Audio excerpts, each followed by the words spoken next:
It is easy working with Matthew, absolutely. I mean, he's so talented, and he's so, I mean, it was such a learning experience for me doing this film. Just in rehearsals alone, I saw so much of, you watch people on, you know, Friends with Matthew or on the movies that he does, and you're like, oh, that's funny, cute, great, you know, and you're always entertained, but you never realize the work and the thought that goes into everything. And Matthew is very serious about his job.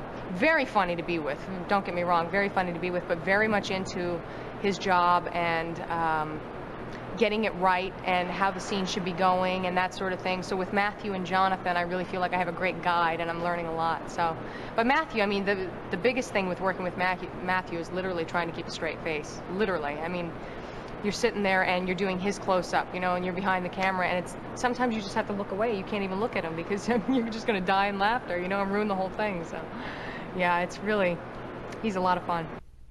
Now, me personally, working with Matthew is the greatest thing that I could have done. I love Matthew. I love Matthew. Matthew's very funny. He's very creative. And he can come up with these one-liners at the drop of a hat. I can't do that, but working with these guys is wonderful. Matthew is hilarious. He's innately funny. He's funny in real life and very, very funny in this film. He brought so much more physical comedy to the film that wasn't really on the page, and it just makes you laugh out loud. Matthew Perry is a dream to work with, and he's literally one of the funniest people I've ever met in my life.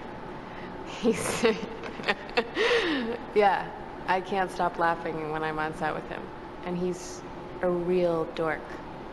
He's really a dork at heart. And yeah, I mean, the whole time all we do is like learn gags and bits from like Matthew and Bruce. So they have their little like banter, and they compete with their gags and their bits, and us lay people just sort of sit back and try to learn something about comedy.